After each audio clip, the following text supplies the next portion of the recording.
Have you ever been disrespected, disregarded, or outright ignored and felt utterly powerless? Well, if that's you, you're not alone, and today's video is tailored specifically to help you rise above it.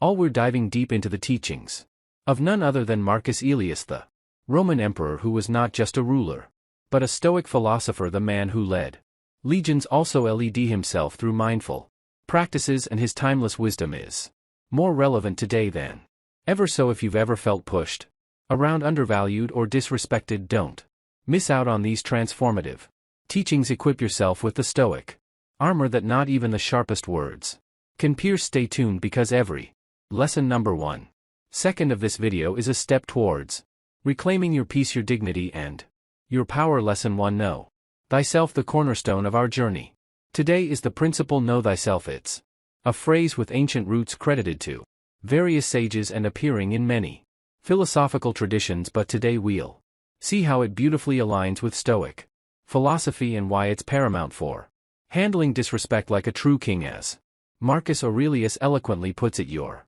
ability to control your thoughts treated with respect, it's all that protects your mind from false perceptions false to your nature and that of all real beings. This isn't just a philosophical musing, it's a practical guide. Knowing yourself is like donning an impenetrable suit of armor. When you're aware of your values, strengths, and weaknesses, you can stand tall, and the arrows of disrespect simply bounce off. Now, why is self-knowledge so crucial, especially in the context of disrespect? The answer is simple yet profound. Disrespect often seeks to target the parts of us that are shaky, the aspects we're insecure about. But if you are secure in your self-worth, if you know what makes you unique and valuable, then you create an environment where disrespect has no fertile ground to take root. Let's get practical for a moment. How do you come to know yourself? First, you need to engage in honest self-reflection. This could be a formal meditation or simply taking a quiet moment to ask yourself some challenging questions. What are my core values? What are the hills that I'm willing to die on? Write these down. Make a list of your strengths and appreciate them. Don't be shy to jot down your weaknesses as well. Knowing your limitations is a form of strength. Remember that this is an ongoing process.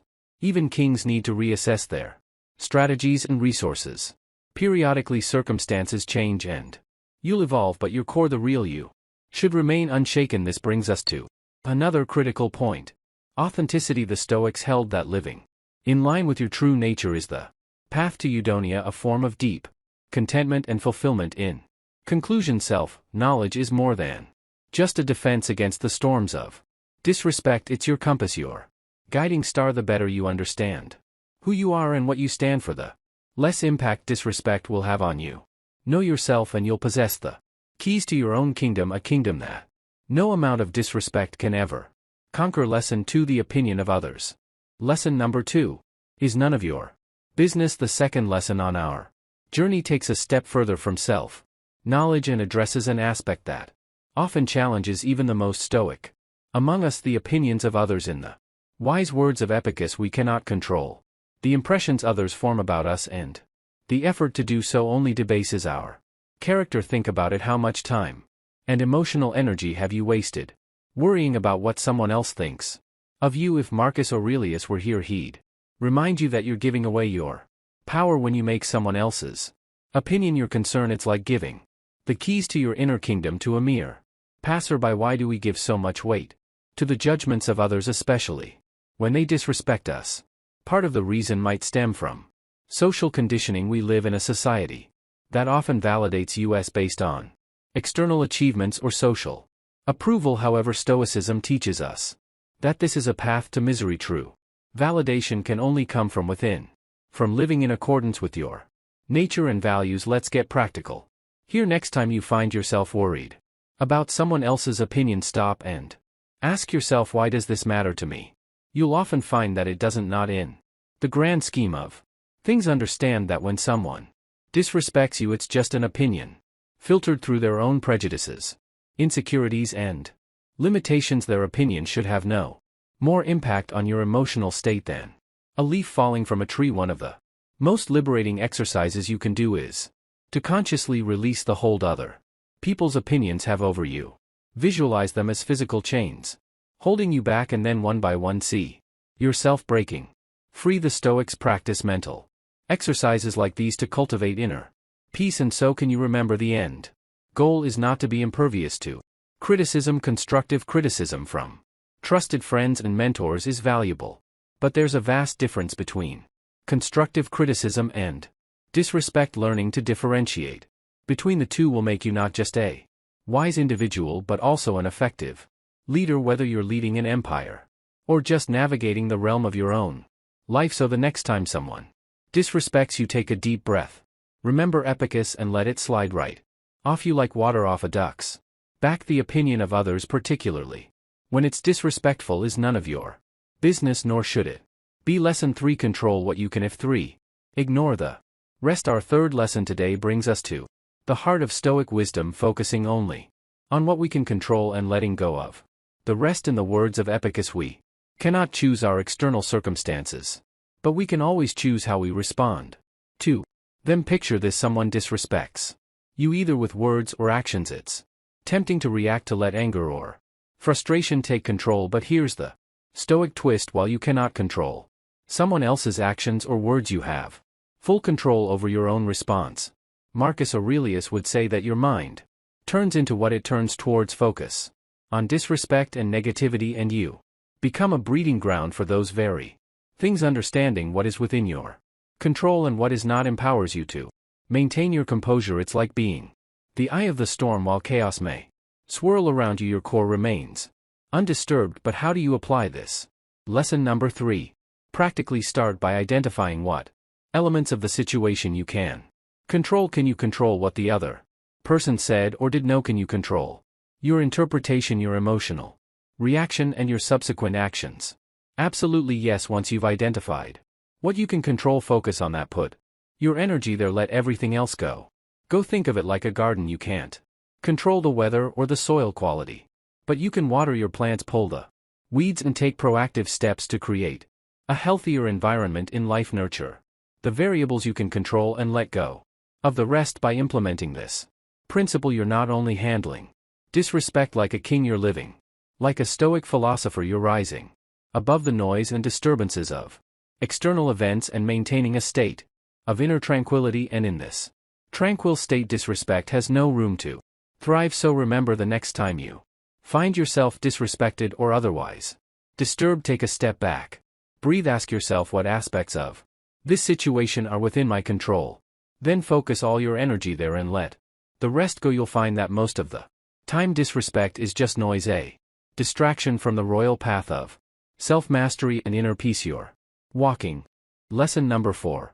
Lesson 4. Perception is reality. The fourth lesson to absorb and internalize is that perception is reality. The Stoics knew this well, and it's a cornerstone of their philosophy. Marcus Aurelius himself stated, life is opinion, highlighting the fact that the way you perceive an event becomes your reality of it. Why is this so critical when handling disrespect?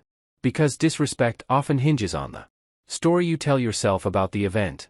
Someone makes a derogatory comment, for example. You can perceive it as a direct attack on your character, or you can perceive it as a reflection of the other person's character, their struggles, or even their poor judgment. It all comes down to choice. Your choice: do you let someone else's opinion define your self-worth, your mood, or your day, or do you realize that your perception, your mental narrative, is entirely within your control? When you choose to interpret an action as disrespectful, you give it the power to affect you, but change the narrative and suddenly the same action loses its sting. It's like a venomous snake that's had its fangs removed. It can hiss and rattle all it wants, but it can't harm you. So how can you apply this in a practical sense? The next time someone disrespects you, pause before reacting. Take that crucial moment to choose your perception carefully. Ask yourself, is this genuinely about me, or could this be about the other person's issues? More often than not, disrespect is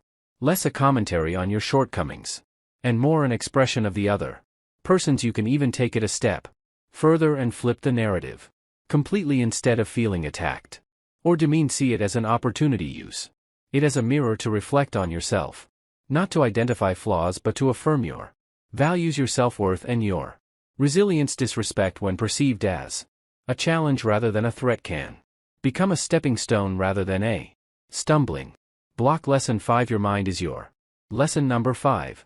Fortress. The fifth lesson on our Stoic journey is an empowering reminder your mind is your fortress. Marcus Aurelius often emphasized the importance of the mind, stating the soul becomes dyed with the color of its thoughts. In this lesson we focus on the incredible resilience and sanctuary your mind can provide when dealing with disrespect or any external circumstance. For that matter, imagine a fortress tall and impregnable, standing undaunted through storms and sieges. That fortress is your mind. When external events like disrespect come knocking at your gates, you get to decide whether to lower the drawbridge or not. You determine who or what gains entry into your sacred mental space. It is in this space that you have ultimate control and where your true strength lies. So how do you turn your mind into a fortress? It begins with understanding the difference between external events and internal responses. While you may not have a say in how people treat you, you do have absolute control over your internal state. Guard it zealously, just as a king wouldn't allow just anyone to enter his fortress. Be selective about what thoughts, feelings, and interpretations you permit into your mind. One practical technique is mindfulness. Pay attention to your thoughts as they arise. Are they serving you or are they undermining you? Mindfulness allows you to catch negative thoughts at the gates, so to speak, scrutinizing them before they infiltrate your fortress. Once identified, replace them with thoughts aligned with your values and your sense of self. Another strategy is to develop emotional resilience. See every episode of disrespect as a mock siege on your fortress, a test of its walls and defenses. The more you withstand, the stronger those walls become. Take these moments to refine your strategies and bolster your defenses, not in a manner that shuts everyone out, but in a way that makes you impervious to the arrows of negativity and disrespect. Let's be clear, building your fortress doesn't happen overnight. It requires time, effort, and a clear understanding of your boundaries and values, but once built, it provides immeasurable peace and strength. No amount of disrespect can breach its walls, for they are made not of stone but of self-respect, wisdom, and the indomitable spirit of Stoicism. Lesson 6. Don't expect harm not to come.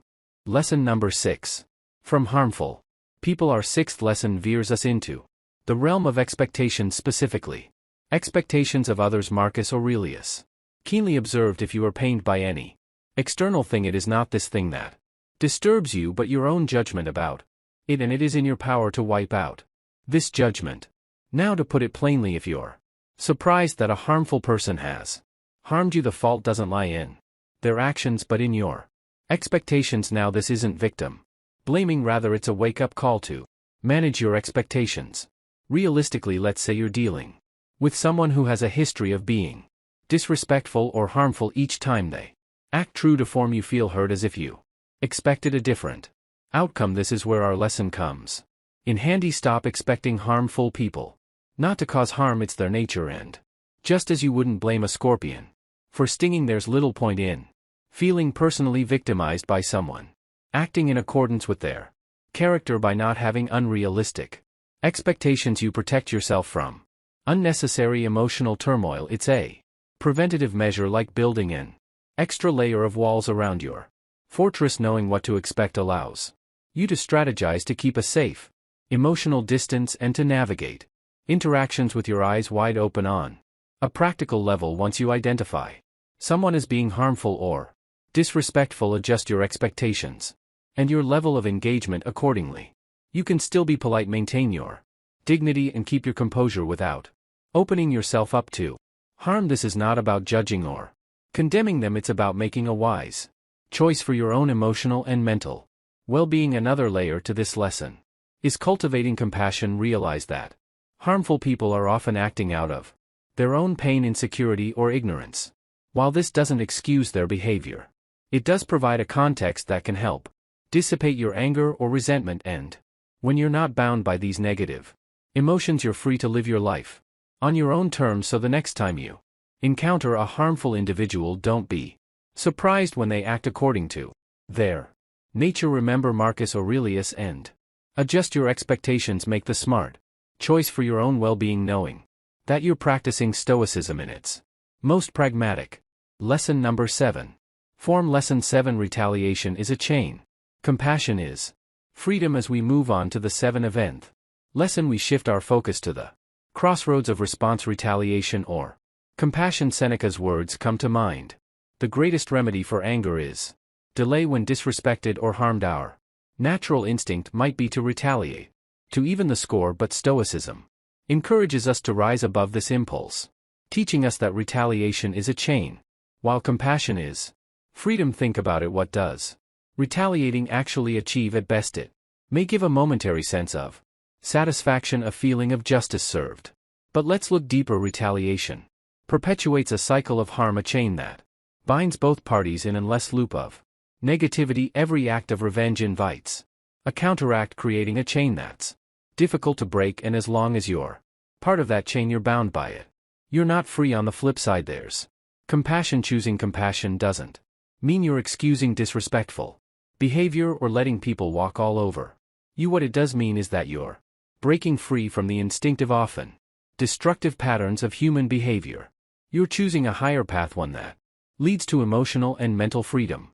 How do you apply this in real life? First, remember the previous lesson about harmful people often being the way they are due to their own struggles. Understanding this can help generate compassion. Next, take a step back and assess, what will retaliation achieve? Will it make you feel better in the long run, or will it keep you tethered to a cycle of negativity? Instead of retaliating, try to diffuse the situation.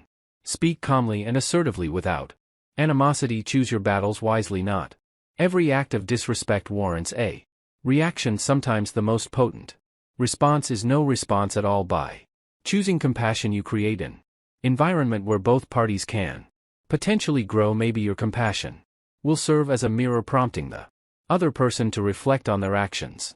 Even if it doesn't, by acting with compassion, you free yourself from the burden of negative emotions like anger, resentment, or regret. In essence, this lesson is about giving yourself the gift of freedom, the freedom to choose your actions, your emotional state, and ultimately your life's direction. Compassion allows you to take the reins of your own destiny, unchained and unburdened. Lesson 8. Practice. Lesson number 8. Negative visualization. The 8th lesson brings us to a counterintuitive yet incredibly effective Stoic exercise known as negative visualization. Epictetus advised we cannot choose our external circumstances, but we can always choose how we respond to them. By practicing negative visualization, we prepare ourselves for those external circumstances, allowing us to handle them with poise when they do occur, including instances of disrespect. So what is negative visualization? It involves imagining scenarios where things don't go as planned, or where you face challenges, losses, or disrespect. Now you might be wondering, why would I want to visualize negative outcomes? The reason is simple: preparedness and appreciation. By imagining how things could go wrong or how bad situations could be, you do two things. First, you prepare your mind for adversity, making it less jarring when or if it actually occurs. This is akin to a fire drill. By practicing what you would do in a fire, you're better equipped to handle a real one should it occur. Second, by envisioning negative scenarios, you cultivate a greater appreciation for what you currently have. When you imagine losing something you value or facing adversity, your current problems, such as being disrespected, are put into a broader perspective. You realize that things could always be worse, making the present moment seem more tolerable, even pleasant. How do you apply this? Take a few minutes each day to practice this visualization. It could be imagining the loss of material possessions, the end of relationships, or experiencing a lack of respect from every quarter. Feel the emotions that come with these visualizations. Then bring your mind back to the present and appreciate the absence of these negative situations. Now let's tie it back to handling disrespect. By having previously visualized situations where you were disrespected, or worse, the sting of a single instance of disrespect lessens, you can say to yourself, this is what I prepared for, and handle it with the grace of a Stoic sage. Your emotional equilibrium remains undisturbed, and you move forward unshaken, ready to face whatever comes. Lesson number 9. Next, lesson 9. Reflect and meditate. The 9th and last lesson on our list is reflect and meditate. Marcus Aurelius himself was a great proponent of reflection. His book Meditations stands as a timeless testament to the Value of introspection. He wrote, the happiness of your life depends upon the quality of your thoughts. So what role does reflection and meditation play in handling disrespect like a king? Reflection and meditation give you the space to examine your thoughts, feelings, and reactions. It's like taking a step back from a painting to see the whole picture. Sometimes when you're too close to a situation, especially an emotionally charged one like feeling disrespected, it's easy to get lost in the details, to react impulsively or let emotions cloud your judgment. By setting aside time each day to reflect and meditate, you're allowing yourself to decompress and disentangle your thoughts. You create a space where you can objectively analyze situations, including instances where you felt disrespected. What led to it? Was your reaction warranted? Could you have handled it better? Meditation, particularly mindfulness meditation, can be a potent addition to your reflection routine. It allows you to become aware of your thoughts and feelings as they arise, without judgment. This heightened awareness will enable you to catch yourself before you react impulsively to disrespect or any other negative stimulus. But don't just stop at assessing the situation and your reactions. Reflect on the lessons learned and how you can apply them going forward. Perhaps you realize that you allowed someone's disrespect to disturb your peace because you held a particular expectation of them, or maybe you find that their disrespect touched a sensitive area in your life that you need to work on. Whatever the insights, use them as stepping stones to grow, to be more resilient, and to better embody the Stoic principles in your life. This dedicated time for reflection and meditation will not only equip you to handle disrespect more effectively, but also enrich your life in numerous other ways. You'll find that you're more centered, more focused, and above all, more in tune with the Stoic ideal of living in accordance with nature, your own nature and that of the world around you. Remember, as Seneca said, true happiness is to enjoy the present without anxious dependence upon the future, and part of that enjoyment comes from surrounding ourselves with the right people. If you found value in this video and you're committed to living a life of Stoic wisdom and virtue, then this is the community for you. Hit that subscribe button and ring the bell so you never miss out on content that can enrich your Stoic journey even more.